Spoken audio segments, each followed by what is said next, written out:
you have your focus on what your purpose of your business is. And then it has some meaning beyond money. Mhm.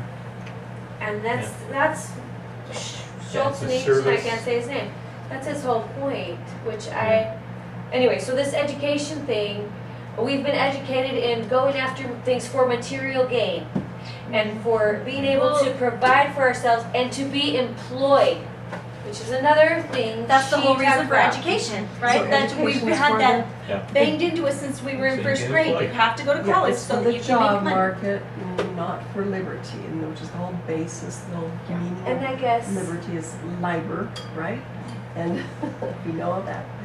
And go ahead. What was it? Just reminded me, though, speaking of liber, and that makes me think of Oliver DeMille.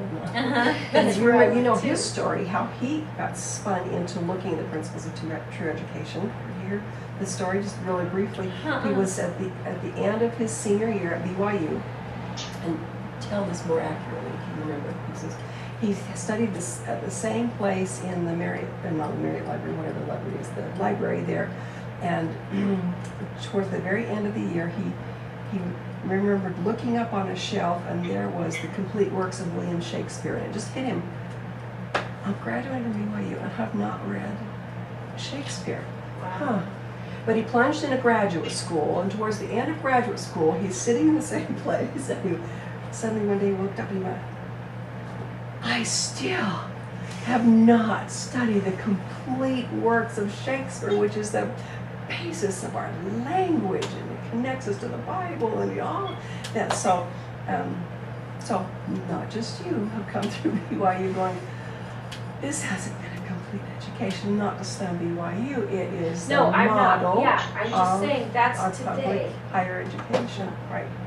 And that they give a quality education. They do. I'm with you because I graduated from BYU's education department. And I now I'm graduated- thinking, what in the world? And I graduated from BYU's nursing department, and I had that question while I was in the middle of it. I you left know? and went to the U. At least they that's tell funny the that you truth. say that. They're teaching you worldly education. And they Taught by the same systems probably as we were. I applied for the U Yeah. twice and was turned down twice, and I went to BYU by default. But I remember having experiences thinking, surely this cannot be the Lord's University. Because they were liberal, very liberal ideas. And, The education. And department, oh my gosh. yeah, some of them Right, I yeah. came home with thinking, well, this is the way it is because that's what I was taught in class. And my mother started asking me questions to actually make me think critically. Mhm. And I went, so we have to be careful wherever we're being educated. Well, that's my greatest threat to liberty is education, and we have a generation, actually our generation at least, and this current generation, that really has not a chance to look at true principles because they're so deep into following a politicized mindset.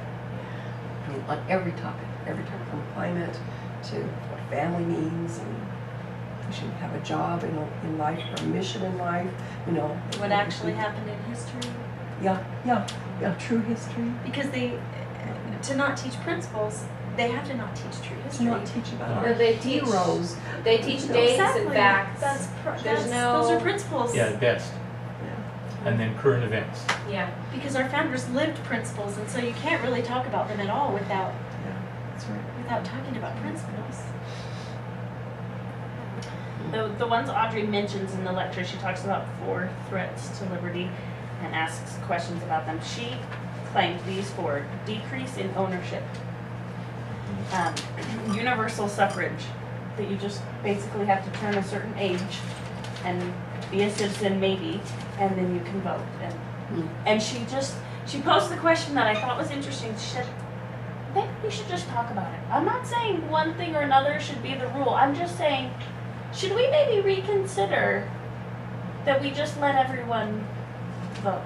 And just threw that out there. And then she talked about intellectual disorder. That was very interesting. That the separating of all education into each its own subjects, and how we aren't making the connections between subjects because of that, and that was a threat to liberty. and then the breaking down of family. So those were the four. What was the first one? Decrease in ownership. That rental property thing. Yeah, property is vital. Yeah. If you don't have property, you're totally at the mercy of whoever owns it. And look at the rise in multifamily dwellings. You know, the single family unit doesn't exist as much as it used to. Oh, we're into those who build house upon house until there's no room for one to stand alone in there. Yes. And I think it skews the mindset. You're at the mercy of whoever does own the property. Plus, you don't understand the principles as well if you don't have the ownership. Well, and Hey, Kate you talked know, about that that's last good. time we were together, that she used the example of China, and nobody in China owns property. It's all owned by the government, and they have to lease it. And so, there is no liberty.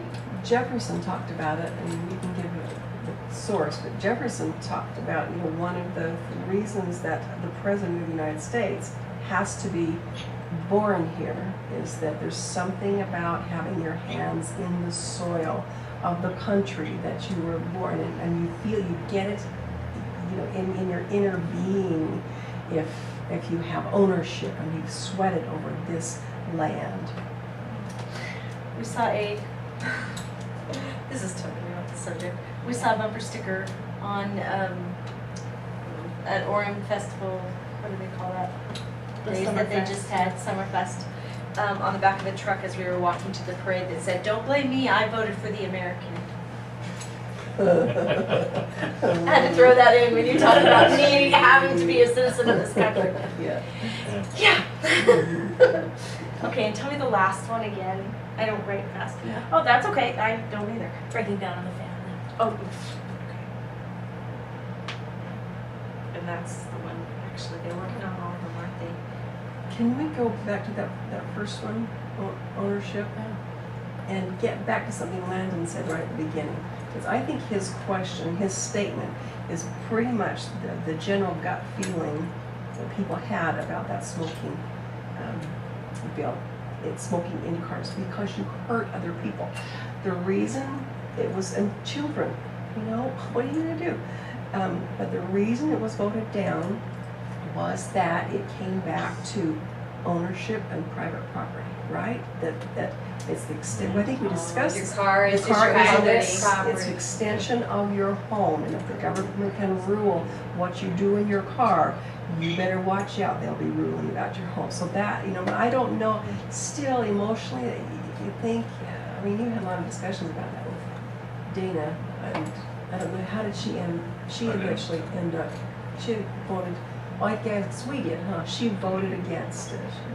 So we thought she voted right finally, but that's a tough one. But still, that's the principle. Ownership. So.